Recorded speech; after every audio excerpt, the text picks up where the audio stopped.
నిన్న అదేవిధంగా ఒక గంట ముందు కేంద్ర హోంశాఖ సహాయ మంత్రి, మన దరిద్రం ఏంటంటే ఇట్లాంటి వాళ్ళు కేంద్ర హోంశాఖ మంత్రులుగా ఉండడం, కేంద్ర మంత్రివర్గాలలో ఉండడం, అట్లా చెప్పాల్సిన దౌర్భాగ్యం మనకు ఏర్పడింది. పదవులు ఉన్నాయి కాబట్టి చెప్పాలి, తప్పదు. ఆయన ప్రెస్లో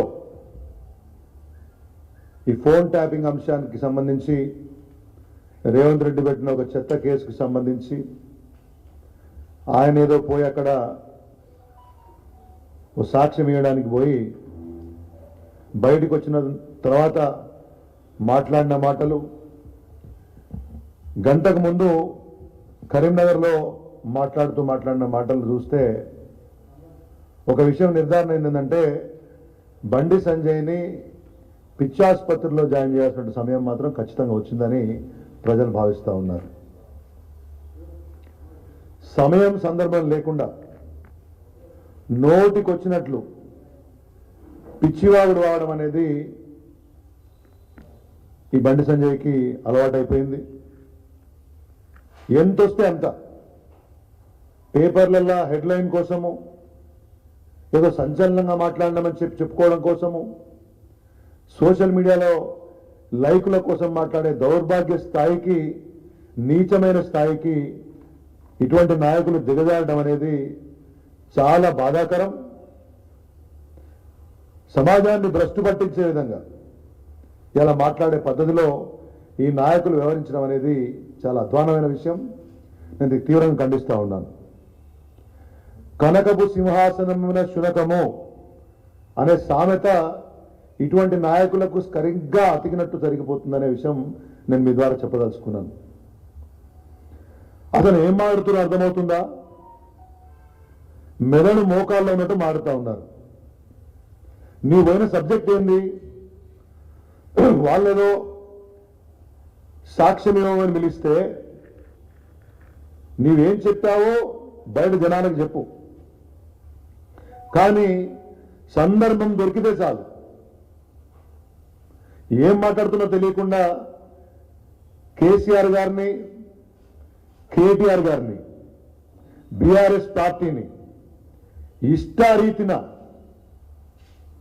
నోటికొచ్చినట్లు ఓ పద్ధతి లేకుండా దిగజారుడు భాషతోటి మాట్లాడడం అనేది సరైన పద్ధతి కాదు అనే విషయాన్ని నేను బండి సంజయ్కి తెలియజేస్తున్నాను. ఏం లాంగ్వేజ్ నాకు అర్థం కాదు. నీచులు అంటావు, దుర్మార్గులు అంటావు, వారి వర్షాలు లేవంటావు. ఇంగిత జ్ఞానం ఉందా అని అడుగుతా ఉన్నాను. వాది వరుసలు అనే మాట ఎప్పుడు మాట్లాడాలి, దేనికి మాట్లాడాలి, ఎట్లా మాట్లాడాలనే విషయం కనీస జ్ఞానం ఉందా? నీకు మంత్రి పదవి ఇచ్చిన వాళ్ళు ఆలోచించుకోవాలి. ఇటువంటి భాష మాట్లాడేటటువంటి వాళ్ళని చూసిన తర్వాత, ఈ స్థాయికి దిగజారిపోయినటువంటి మాటలు మాట్లాడే వాళ్ళని చూసిన తర్వాత ప్రజలు కేంద్ర మంత్రివర్గం మీద కూడా గౌరవం పోగొట్టుకుంటున్నారు. ఇటువంటి వాళ్ళ కేంద్ర మంత్రివర్గాల్లో ఉండేవాళ్ళు. కేంద్ర హోంశాఖ సహాయ మంత్రి హోదాకు సరిపోయే మాటలా ఇవి? ఇంత చిల్లరగా మాట్లాడటానికా నీకు మంత్రి పదవి ఇచ్చింది అనే విషయాన్ని వాళ్ళ బండి సంజయ్ ప్రశ్నించుకోవాలి. నాకు అర్థం కాలేదు. ఏదో ఘనకార్యం చేసినట్లు, రాష్ట్రానికి ఏదో 1000 కోట్ల ప్రాజెక్టు, 10,000 కోట్ల ప్రాజెక్టు నువ్వు తీసుకొస్తే ఏదో జనసందోహాన్ని తీసుకుపోయి ఏదో చేసినట్టు ఓ పనికిమాలిన కేసు, దానికి నీదో పనికిమాలిన సాక్ష్యం, దానికి బీజేపీలోని లేని సంస్కృతి. నీవేదో సాక్ష్యాన్ని పోతే వందలాది మందిని తీసుకొని వచ్చి అక్కడ రోడ్ల మీద ప్రదర్శనలు, గుళ్ళల్లో పూజలు.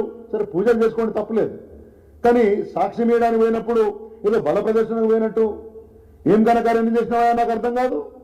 నువ్వు సాక్ష్యం పోతే వేలాది మందిని ఇటువంటి సంస్కృతి తీసుకొచ్చి బీజేపీని బస్సు పట్టించినావు కాబట్టి ఉన్న పదవి కూడా బీకినారు. ఇవాళ ఏదో ఒక మంత్రి పదవి వస్తే దాన్ని రాష్ట్రం కోసం వినియోగించేది పోయి కరీంనగర్ పార్లమెంటు వాళ్ళు ఏదో నరేంద్ర మోడీ ముఖం చూసి రామ మందిరం ఆ ఉద్యోగంలో ఓట్లేస్తే మళ్ళీ మంత్రి పదవి తెచ్చుకొని ఏదో రాష్ట్రానికి 4 మంచి పనులు చేసేది పోయి పొద్దున్న లేస్తే నీ మాటల్లో ద్వేషం, నీ మాటల్లో ఒకలాంటి శత్రుభావన కేసీఆర్ గారి మీద కానీ కేటీఆర్ గారి మీద కానీ, కేసీఆర్ గారిని పట్టుకొని నోటికొచ్చినట్టు మాట్లాడడం అనేది ఏం సంస్కృతి ఇవాళ బీజేపీకి చెప్పాలి. ఏ స్థాయిలో వారు గౌరవ ఒక రాష్ట్ర మాజీ ముఖ్యమంత్రి, తెలంగాణ ఉద్యమ నాయకులు, ఈ రాష్ట్రాన్ని అభివృద్ధి పుంతలు తొక్కించిన నాయకుడు, నీ స్థాయి ఏంది, వారి స్థాయి ఏంది? నక్కకు నాగలోకానికి అంత తేడా ఉంటుంది. ఏదో అదే సామెతలాగా అందరి ధర్మాన ఏదో పదవి వచ్చినంత మాత్రాన రోజు కేసీఆర్ గారిను కేటీఆర్ను తిడితే గొప్పోడి వైపు బండి సంజయ్, ఇటువంటి చిల్లర మాటలు మానుకుంటే మంచిది.